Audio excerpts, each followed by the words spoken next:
Hello everyone, once again from the capitalist dystopia of the United Kingdom, and today I thought we'd talk more about my favourite unhinged right-wing psychologist, Petey boy. And why I want to talk about him is because I made that video last week where he was complaining about a court ruling about his social media usage if he wanted to remain a part of an organization of psychologists in Ontario, right? And what I missed is that he actually made like a 40-minute response to the court ruling talking about challenging it. And I actually watched this when he released it, and it spawned the idea for this video because I also know Jordan Peterson has spoken a lot about victim mentality, the victim mindset, all this stuff about supposed progressives, leftists, all saying, you know, I am a victim in society, therefore I don't have to work hard or anything like other people. I should have everything handed to me on a plate because I am a victim.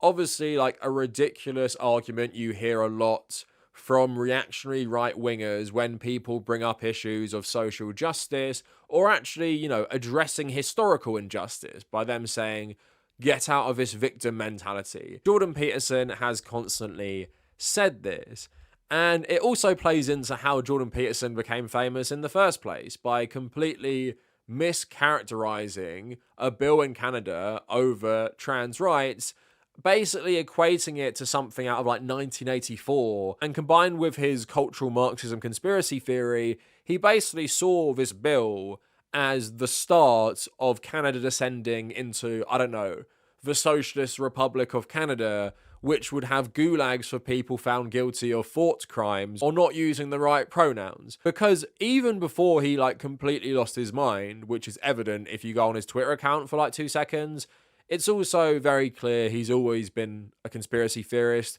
very paranoid. What I wanted to do today is look at some of his like lectures or videos on victim mentality and just really talk about how Jordan Peterson has the victim mentality, like an actual victim mentality, not the fake one made up by the right wing, like Oppression Olympics and stuff like that, like a real one. He can never take personal accountability for things he's done wrong. It's everyone else's fault. He's the constant victim all the time, whether that was when he started all this stuff in 2016 or whether that was last week, but we'll see him address all of that. So before we go any further, I have to tell you guys about today's sponsor, Private Internet Access. So Private Internet Access is a virtual private network or a VPN, and a VPN hides your IP address and safeguards your internet connection through an encrypted tunnel. It shields your digital life from the eyes of those looking to exploit your private information. Private Internet Access helps protect your personal data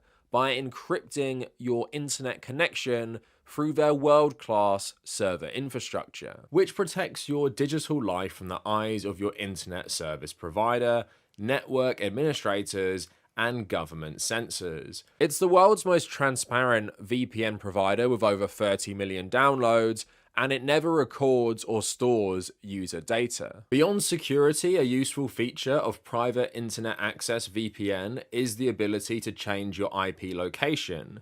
You all know I love my movies almost as much as Ben Shapiro does, but due to the rising costs of streaming services, it feels like we don't have as many options as before. With Private Internet Access, we can change our IP location to watch content on streaming platforms from other countries. For example, on the British version of Netflix, 2 of the greatest movies of all time, The Godfather and The Godfather Part 2, are not available to stream in the UK. But if I use Private Internet Access to set my location to France, for example, I can stream both of them. The Matrix, Goodfellas, Pulp Fiction are similarly not on British Netflix, but with this VPN I can change my location and use Netflix to watch them. For the many Americans in my audience, you will not be able to stream the British cult comedy Peep Show on American Netflix, but thanks to Private Internet Access VPN, you can change your location to the UK and you'll be able to watch the series in all its cringe-inducing glory. And Private Internet Access works with all streaming services,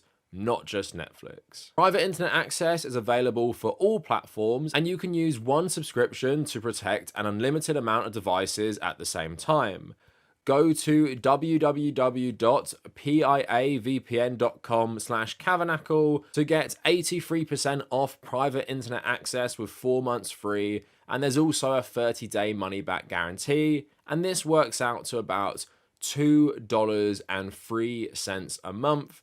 And the link will be in my description, and it will be in my pinned comment. So besides from making himself appear the victim when it came to legislation around trans rights, Jordan Peterson, of course, has written a lot of self-help books, given a lot of lectures about self-help, and a lot of this focuses on the individual. And through the individual, you can overcome a lot of your problems, and there is no use playing the victim. And it seems what Jordan Peterson has always conflated is people actually being victims and having a lot of baggage from that, like psychologically, as he is a psychologist, to people just claiming to be a victim as an excuse not to do anything. He basically sees these as very, very similar things, because if you can't get over this trauma and stop, being in this victim mindset, then that's a personal failing on you. And I remember I made a video ages ago about his terrible self-help advice. And I remember saying in the video, to do with things like addiction, I said, it's not like your fault. You're not a bad person. It's not a personal failing because you are an addict in some ways. It's not your fault, and you're not a terrible person. You're not a weak person. Of course, there is good medical advice to overcoming addiction, but good medical advice isn't, you're a bad person, stop being a victim, clean your room and get better and stuff, right? And it became more ironic when it came out that Jordan Peterson is an addict himself, and he actually put himself in a medically induced coma so he wouldn't have to go through the hardest part of overcoming addiction, which is like quitting and letting all the effects of you quitting actually hurt you and having to go through that personally, right? He doesn't practice what he preaches, but he has preached a lot about a victim mentality. Now, I have a couple clips, some of them just some stupid viral social media clips that I'm going to play, and then we actually have 2 lectures, and one of them is about Pinocchio, but I don't want to talk about the Pinocchio thing. He basically talks about his daughter having illnesses when she was younger, and how he treated that, which I think I wouldn't take parenting advice from Jordan Peterson, let's put it that way. And then he has another one about dekulakization in the Soviet Union. And I find it very interesting how he frames people's grievances with the kulaks. If you don't know who the kulaks were, it was a bit of a scale, but basically it was like wealthier landowning peasants in the Soviet Union who Stalin targeted to make way for collective farming and collectivization. But the way Jordan Peterson frames it is that basically no rational person could ever have a problem with a rich landowner. It was basically these people with a victim mentality, which the Soviets exploited to make them take up arms against the kulaks. So we're going to talk about that in a bit. So let's play you first a couple of the viral clips and then the one about his daughter to start with. But why are those ideas doing good today? Like, why are those, the idea of, feeling entitled or victimhood mentality, why are those ideas doing good today? Why is it becoming a norm to say people are feeling like I'm a victim, but you don't understand what I'm going through, you don't understand where I'm at? It feels like there's a lot of that going on today versus, hey, stand up and do something about your life and take some responsibility. Why are those ideas getting so much attention today? Or is it something that's always been like this? I think in some sense it's an eternal battle. I mean, the story of Cain and Abel is a story about that. It's about responsible, proper living and the jealousy that might be engendered while observing that. So it's a very, very old problem. I think, well, the problem is... Envy? Are you saying envy? Oh, definitely envy, yeah. When casual interactions, let's call them microaggressions, are instantly elevated in your perception to the status of high moral crimes. It isn't just that someone's annoyed at you or someone's just having a bad day. It's that you're dealing with a racist or a misogynist, right? Which is a core evaluation of their character. My daughter had a lot of illnesses when she was adolescent, and they were very serious. And it was very difficult to figure out what to do about that because you couldn't exactly apply normative rules, right? And we always had to figure out if she was communicating her symptoms to us, how seriously to take those. And the answer was the least amount of serious possible. It's something like that, because we needed to know, and she needed to know, what she could do in spite of the fact that she had problems. And one of the things I really tried to instill in her, and I think it worked, is that You don't ever want to use your illness as an excuse for not doing anything. Not consciously. You know, sometimes you might not know, I'm not feeling well, what can I do? Well, you don't know, right? Because sometimes when you're not feeling well, you can do more than you think, and sometimes you can do less than you think. It's not like it's obvious, but sometimes it's obvious, you know, this little temptation flits through your mind and you think, well, I don't really want to do what I'm doing today and I'm not feeling very well, so I don't have to do it. You do that 100 times, then you don't know how sick you are anymore. And then you're in real trouble, because not only are you sick, but you actually you've muddied the waters.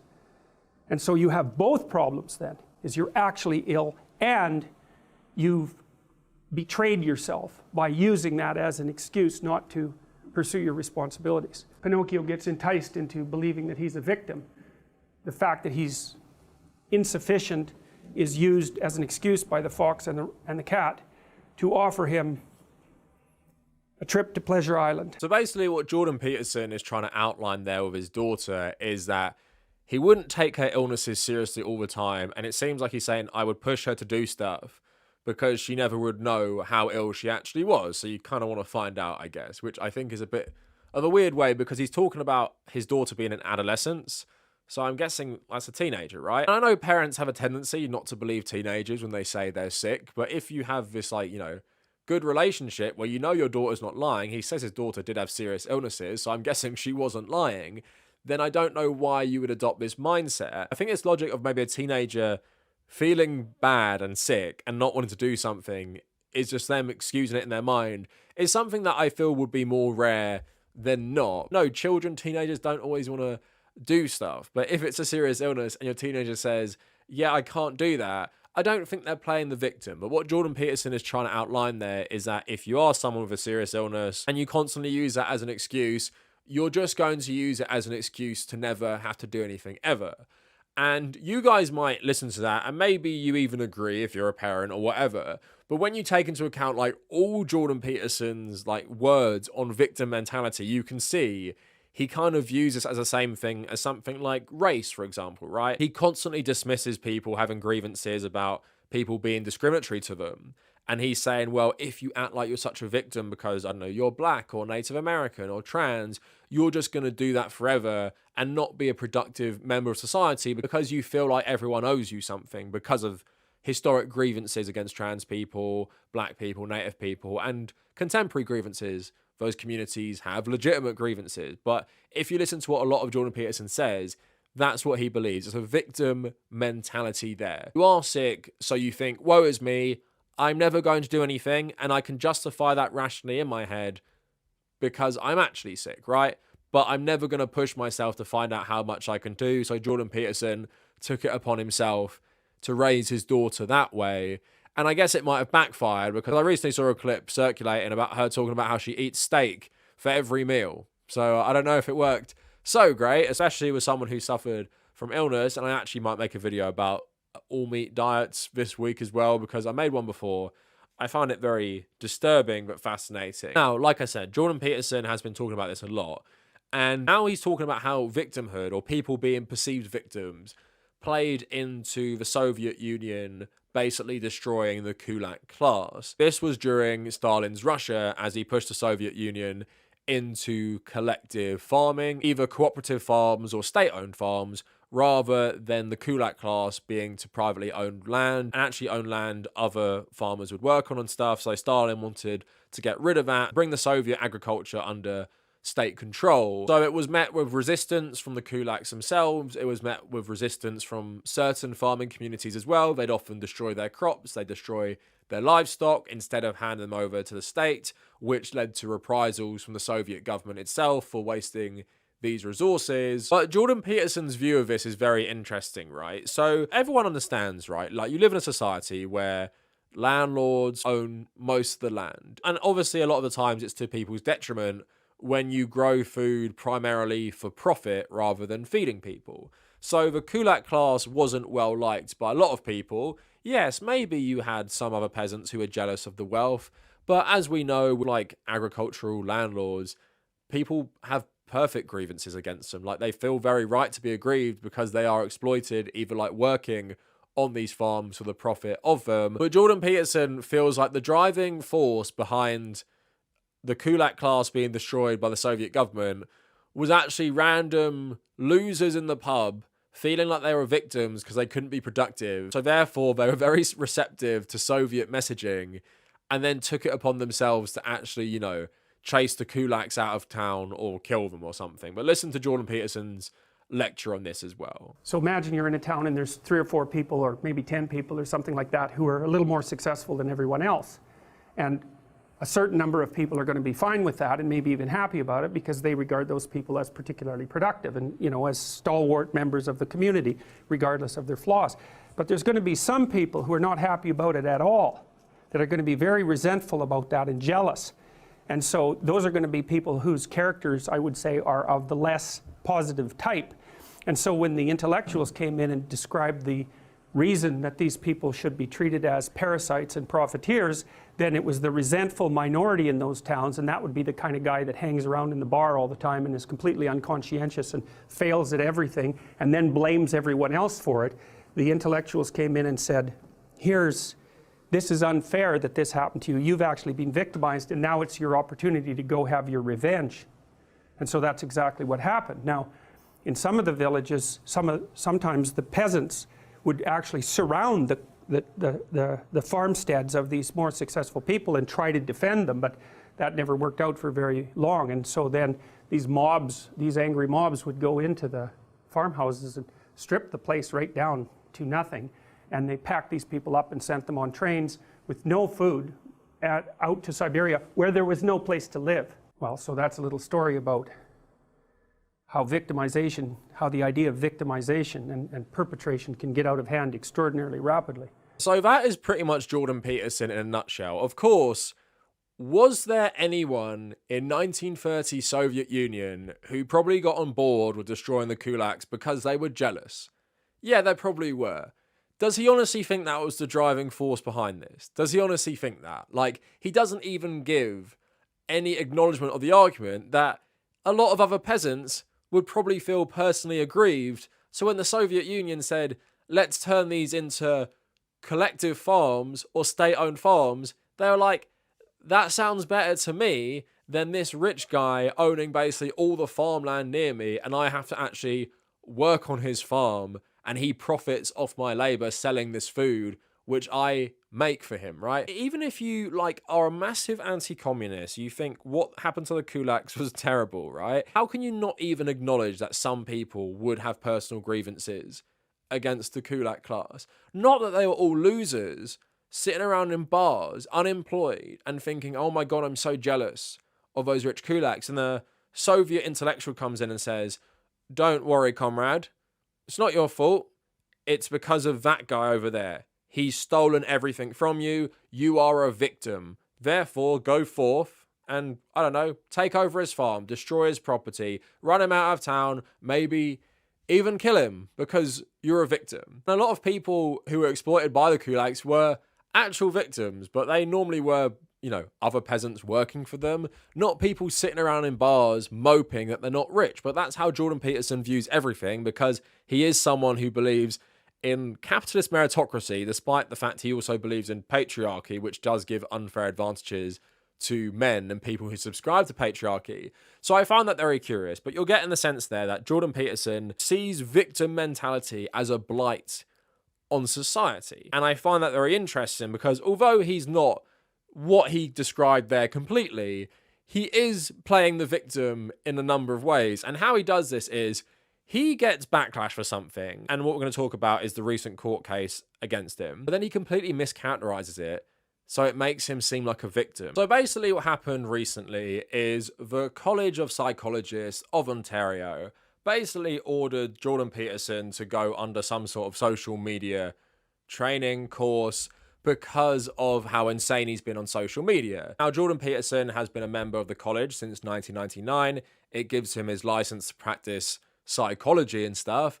And basically, because his Twitter is like unhinged, like I went on it today just to find some tweets about what's been happening recently. And I was like, oh my God, this guy has absolutely lost his mind. He's tweeting out climate change is a hoax, loads of climate change conspiracy theories. He told Mehdi Hassan today that he was Caucasian, randomly, I don't even know why he was talking about this, in a segment where Mehdi Hassan was talking about racism. So he is just like completely lost his mind, the way he tweets, and he's obviously completely enabled by the whole right-wing ecosystem. This guy, I think, in my opinion, clearly needs some sort of like mental health assistance or care, but because of how lucrative he is to the Daily Wire, or even like his daughter and stuff, they just don't help him. So he goes on acting like an absolute madman, and everyone just tolerates it. Like Jordan Peterson essentially is the emperor of no clothes, covering it up by wearing like crazy outfits and stuff, and they all just tolerate him. Like no one will say to him like, dude, like what is wrong with you now? So he lost the court challenge. They said, you know, what the college decided is fair.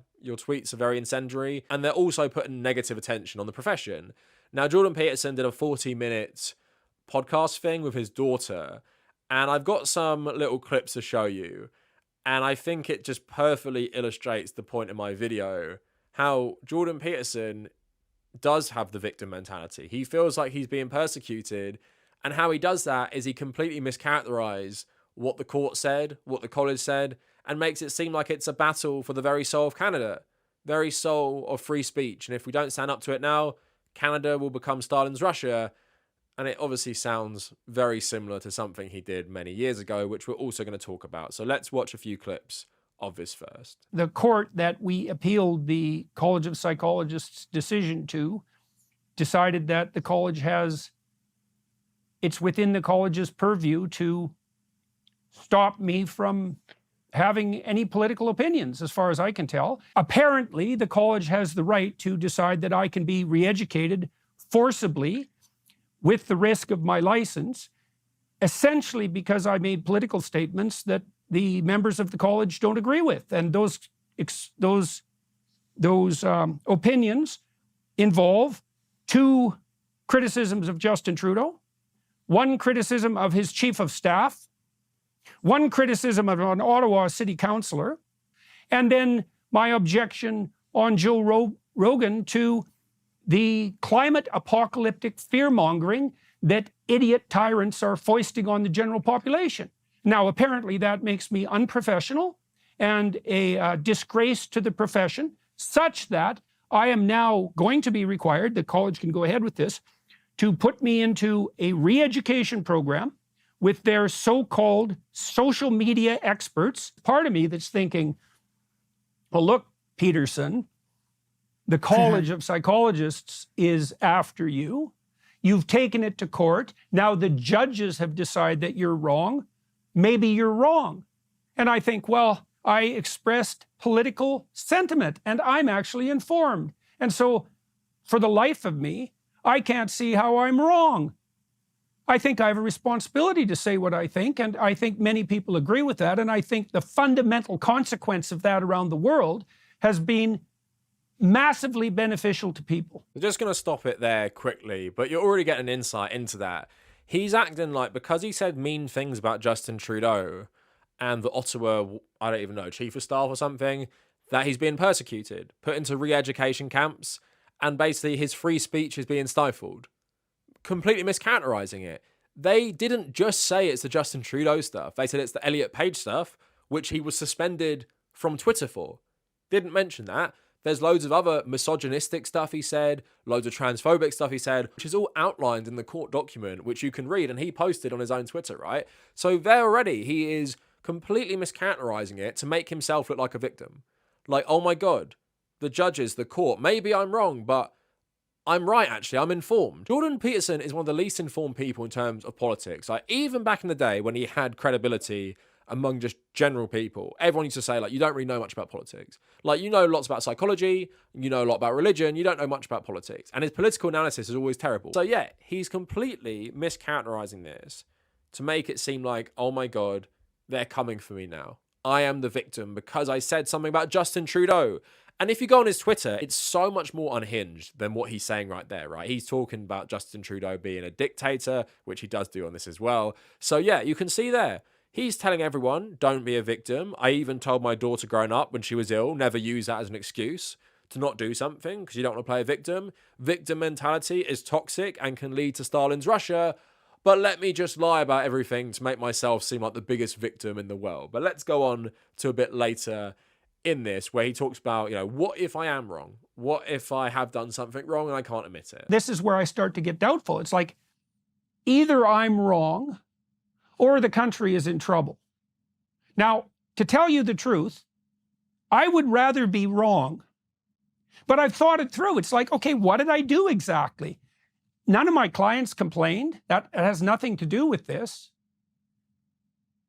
And I expressed my political opinions, which I have a right to do, which I believe were correct. And Canadians agree with this now. The last poll indicated that Canadians believe that Justin Trudeau is the worst prime minister we've ever had.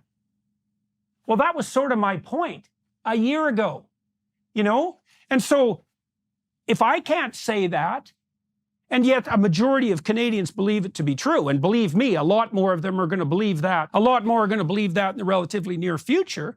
In what sense do I have anything even approximating freedom of speech? And if I can't have that opinion, and therefore, in principle, no one can, then what do we do when we're stuck with a prime minister, let's say, who everyone has decided is the worst prime minister the country's ever had? This is another reason, why I'm in a position that I can fight this, because the worst thing that could happen is the college can take away my license.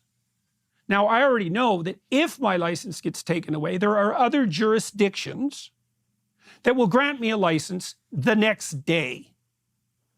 And there's a real comedic element to that, because I could lose my license in Ontario and instantly be licensed in at least 3 other jurisdictions.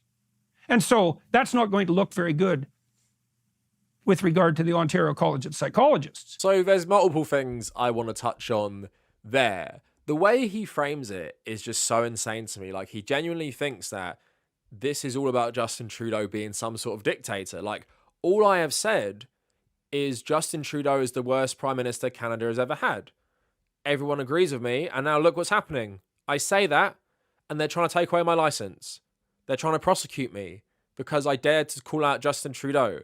Not that there was so much stuff in that court document, like I said, which has nothing to do with Canadian politics at all. It's just him being a bigot. And their punishment for him is not even bad. Like, I would say they have perfect grounds to kick him out. He's done so many things to damage, like, the whole view of the field of study of psychology. Because you look at someone like that, you go, this guy has lost his mind. And again, the way he's framing it, I am being persecuted for saying something we all know. Most Canadians hate Justin Trudeau. I'm brave enough to say it. And look what they do. The courts come after me.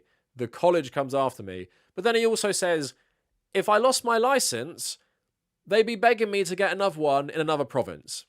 So, kind of exposing right there, he is not even a victim, even if they lost his license, because he'd get another one. He's getting hung up at the point that he has a right to express his political opinions.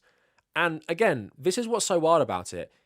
He's not even being threatened with them taking away his license. He just has to go for a social media training course. But let's say they got rid of him. They booted him out. Jordan, you cannot practice psychology. And let's say even those other provinces or whatever didn't offer him a license. Is that freedom of speech? Is that really the same thing? Like, they've given him so many chances to just come in and say, like, you can't, be in our college and act like this. Because, yeah, you can tweet your opinions. You can say Justin Trudeau is the worst prime minister ever. You can say those things. What you can't say is, like, really, really discriminatory stuff against people. You can't say really bigoted stuff. And because you've done that, come in for a training course, and the court ruled in our favour because you're so insane on Twitter, right? Does that seem like someone cracking down on freedom of speech? If you don't like it, Jordan Peterson, leave that college. Because, you're a multimillionaire, you have a massive public platform, go do other stuff. And like he said, if they kick him out, he'll just get offers elsewhere. So it seems to me, nothing's really happening here. It's just him causing a big stink about freedom of speech and Justin Trudeau being a dictator, when none of that is really true. Because again, victim mentality. Jordan Peterson rails against how this is a bad thing, but now he is the guy. He's the guy in the pub who hates the kulaks. He's the guy like that, thinking he's the victim, because Jordan is not a victim of anyone. And he brought this upon himself by being a member of that college. He's not being prosecuted by the Canadian government for saying mean things about Justin Trudeau. He's just not. And the college have been extremely lenient with him, because it seems like if he wasn't who he was, they would have kicked him out ages ago. Because he is essentially like a far-right conspiracy theorist at this point. Like, he has no credibility because he is so unhinged. But I think Jordan Peterson has got worse and worse over the years. But let's not forget how he started. Let's not forget about Bill C-16 in Canada, which he also did this for. He also acted like, if this bill is allowed to stand, we will have Stalin's gulags in Canada. So if you guys don't remember this, it is a long time ago, 2016. Just want to read a couple articles I got here to explain what it was. So Vox reporting, Jordan Peterson, the obscure Canadian psychologist turned right-wing celebrity, explained, so what happened in the fall of 2016 is that Peterson inserted himself into a national Canadian debate over trans rights, specifically by refusing to refer to a student by their chosen gender pronouns. At the time, the Canadian Parliament was considering something called Bill C-16, a bill banning discrimination against people on the basis of gender identity or gender expression. In September, Peterson released a series of YouTube videos attacking the bill as a grave threat to free speech rights. He said he would refuse to refer to transgender students by their preferred pronouns. Separating gender and biological sex was, in his view, radically politically correct thinking. He argued that C-16 would lead to people like him being arrested. You know, persecution complex, victim mentality, you see it here as well. He says, if they find me, I won't pay it. If they put me in jail, I'll go on hunger strike. I'm not doing this. I'm not using the words that other people require me to use, especially if they're made up by radical left-wing ideologues. Perhaps the defining moment of his controversy was a filmed confrontation in October 2016 between Peterson and a group of student activists at the University of Toronto. In it, Peterson calmly fields questions from trans students who are angry about his refusal to recognize their gender identity. In the video, he turns the argument around on them, suggesting their trans activism and the broader rise of political correctness was bound to produce an ugly and dangerous backlash. So just a Vice article sort of debunking what he was saying. So no, the trans rights bill doesn't criminalise free speech. So the bill doesn't do what Peterson is arguing. Bill C-16 adds the words gender identity or expression to a list of protected classes under the Canadian Human Rights Act and to the Criminal Code. The Human Rights Act protects certain groups prone to discrimination from being fired, evicted, or otherwise discriminated against in federally regulated workplaces, housing projects, or through Ottawa-run services. The addition to the Human Rights Code is not about criminalising anything, said University of Toronto professor Brenda Cosman, pointing out that violating the Human Rights Code can only be punished through fines or non-financial remedies like changing hiring practices, but never jail time. The Supreme Court, in a 2013 case, found that for someone to run afoul of the Human Rights Act, it needed to be actively encouraging hatred. What's more, Ontario, where Peterson works, already has human rights protections for transgender people in the Provincial Human Rights Code, thanks to a bill virtually identical to C-16 that was passed by the Ontario legislature 2012. Ontario Human Rights Commission released a policy statement in 2014 pointing out that aside from behaviour and outward appearance, a person's chosen name and pronouns are also a common way of expressing gender. So again, Jordan Peterson's paranoia, Jordan Peterson being a professional victim, he believed C-16 would lead to people being mass arrested, even put in gulags. Like, I legit heard him say this back in the day about the through line from C-16 to gulags was real. But as we know, nothing really came about, from this bill in terms of people being persecuted for misgendering people. It's just not something that really happens, right? And he built like a successful social media career on fear-mongering about this, saying, I am brave. I'm standing up for you all. It's freedom of speech, and I will not say it. I will not refer to people in the correct pronouns because I am a martyr. And I'm going to stand up for all of you. And when I have protests at my speeches, when I have people disagreeing with me, well, they just don't understand me. I'm right. I'm informed, as he said in the other video. He doesn't really play by his own rules ever. On one hand, it is victim mentality, worst thing ever, can lead to terrible things like in the Soviet Union. And on the other hand is, I will mischaracterize every single thing if it makes me look in the most heroic or persecuted light possible. And recently, that's what he's acting like with his court battle and acting like he is literally being sent to a re-education camp because he tweeted bad things about Justin Trudeau. Again, professional victim and also massive, massive hypocrite. And it just plays into wider conservative views on oppression Olympics, victim mentality. They always say it's the left doing this because we point out, yes, you can suffer from discrimination based on race or gender or whatever. And now with them, they act like conservatives, white conservatives, are legit discriminated against. Like, they genuinely believe that because they are all professional victims. And they believe that even harder today. They believe the radical left, Marxist Biden, Marxist Trudeau, they are ruining Western civilization and they're persecuting the white Christian straight man. Because again, conservatives are professional victims. But that is it for the video. Let me know what you guys think down in the comments. Thanks again to Private Internet Access for sponsoring the video. Check them out in the description and my pinned comment. And if you made it this far, thank you for watching.